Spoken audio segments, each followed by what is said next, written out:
2 fusiles de asalto, 22 cargadores, 555 balas.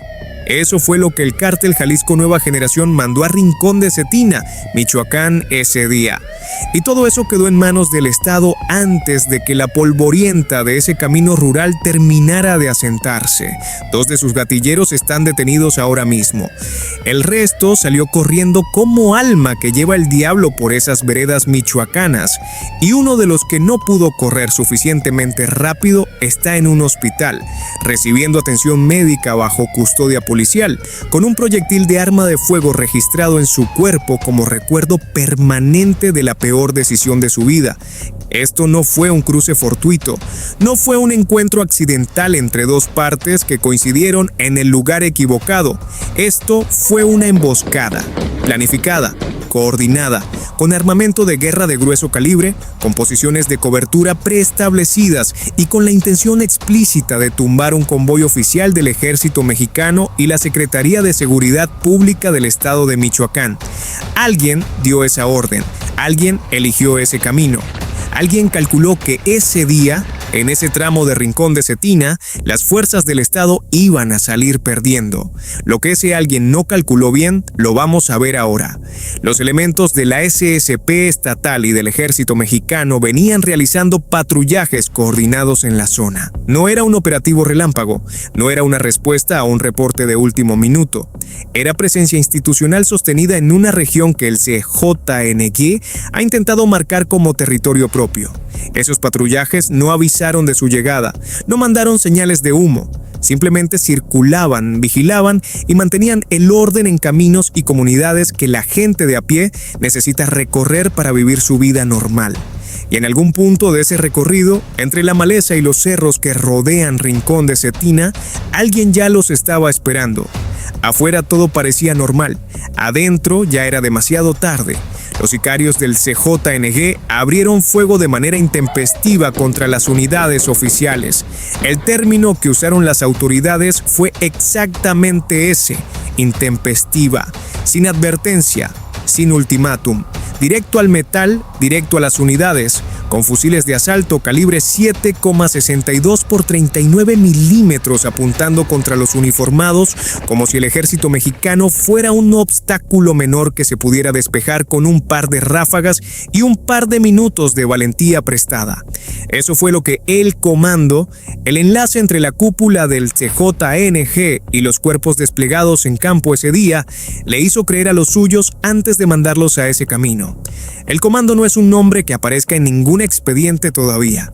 Es el que coordinó, el que asignó, el que eligió quiénes iban a estar en esa emboscada y con qué equipo.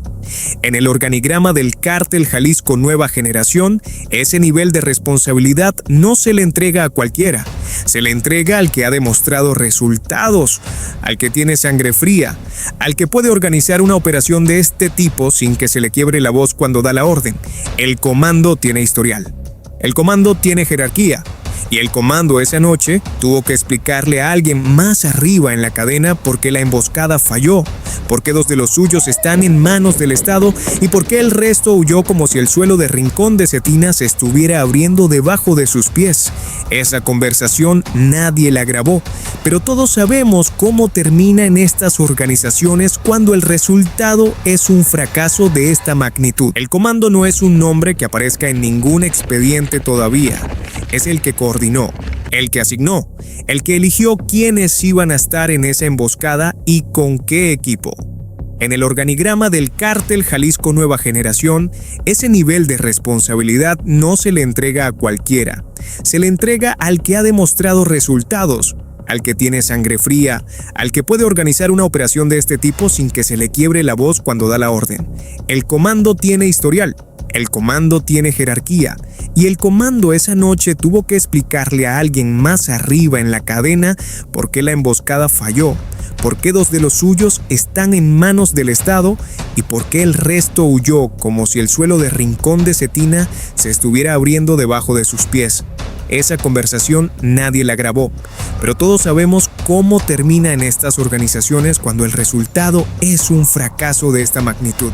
El primer error de El Comando fue subestimar la coordinación entre el ejército y la SSP estatal.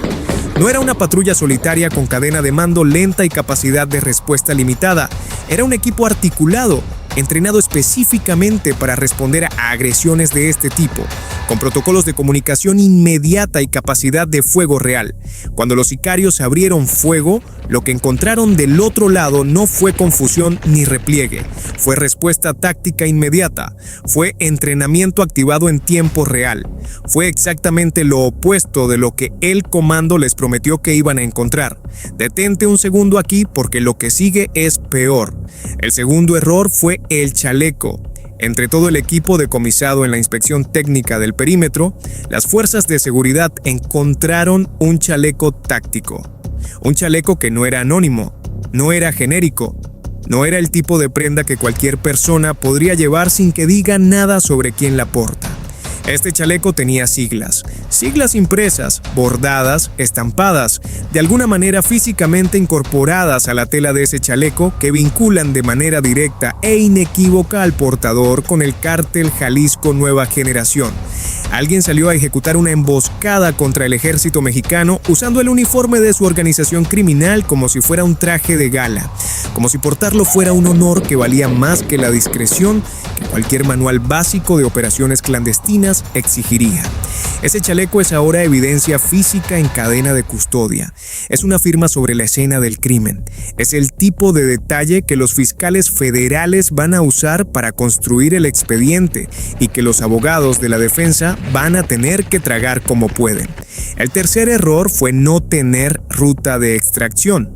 Cuando el enfrentamiento viró en contra de los sicarios, cuando quedó claro que el Estado no estaba cediendo terreno sino tomándolo, la respuesta del grupo fue huir.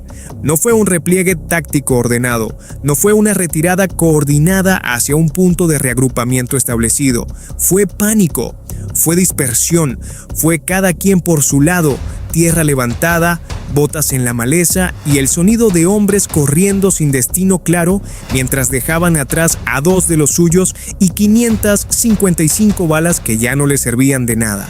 Eso significa que el comando diseñó una operación con un solo escenario contemplado: el éxito. No había plan B, no había instrucciones para cuando las cosas salieran mal. Y cuando salieron mal, el caos fue la única respuesta disponible. Los uniformados tomaron el control del área. Ninguno de los servidores públicos resultó con heridas durante el enfrentamiento.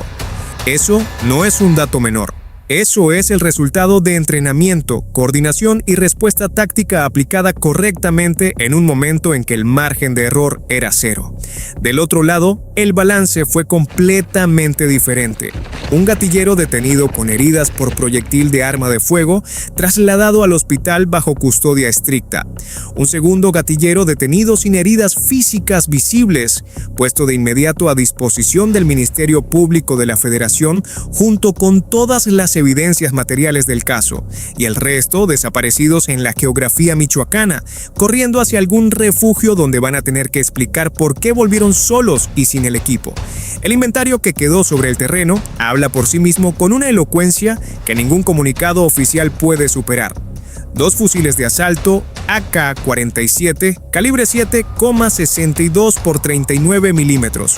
El arma de guerra por excelencia en el inventario de los grupos criminales de toda Latinoamérica, durable, potente, accesible en el mercado ilegal de armas y capaz de generar un daño devastador en manos de alguien que sabe usarla. 22 cargadores para armas largas. ¡22! Eso no es equipo para una escaramuza de 2 minutos. Eso es equipo para una operación larga, sostenida, diseñada para durar, para cercar, para suprimir, para que nadie en ese camino de Michoacán pudiera moverse hasta que ellos lo permitieran. 555 cartuchos útiles de diversos calibres, 555 proyectiles que ya no van a salir de ningún cañón con ninguna intención que no sea la que determine el Ministerio Público Federal en el marco del expediente de investigación, y el chaleco táctico con las siglas del CJNG. Ese objeto físico, esa prenda de tela y velcro y emblemas bordados, es la pieza que convierte todo lo demás de evidencia balística en una narrativa completa con autor identificado. Es el hilo del que las autoridades van a jalar. Es el objeto que alguien eligió ponerse esa mañana frente a un espejo, en algún cuarto de algún pueblo de Michoacán, pensando que ese día era el día en que el Estado iba a retroceder. Pero lo más valioso no brillaba. Lo más valioso fue lo que ese chaleco representa más allá de la tela y el emblema. La confirmación de que el CJNG opera con una arrogancia tan desmedida que sus propios operadores de campo salen a ejecutar emboscadas contra el ejército mexicano con el logo de la organización puesto sobre el pecho. Eso no es valentía. Eso es el tipo de soberbia que precede a las caídas más estruendosas.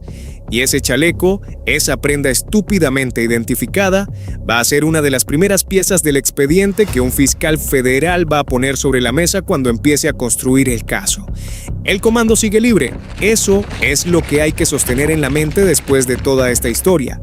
Los dos que quedaron en el campo están detenidos.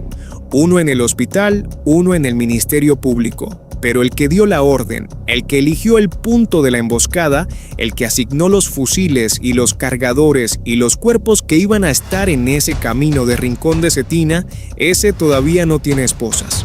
Todavía duerme en algún lugar. Todavía tiene teléfono. Todavía tiene cadena de mando hacia arriba y hacia abajo. Y lo más inquietante, todavía tiene algo que demostrar después de un fracaso de esta magnitud. Las organizaciones criminales no perdonan los fracasos. No hay carta de disculpa que funcione cuando mandaste a un grupo de sicarios a emboscar al ejército y lo que regresó fue nada. 2 detenidos, todo el equipo incautado, el resto en fuga. El comando tiene una deuda ahora y la única forma que estas organizaciones conocen para saldar ese tipo de deudas es con una nueva operación, más grande, más violenta. En otro punto de esa geografía michoacana que conoce como la palma de su mano, la respuesta institucional fue inmediata y no se limitó a levantar el equipo del suelo y redactar el comunicado. Las autoridades determinaron robustecer la presencia de la base de operaciones interinstitucionales en esa región de Michoacán.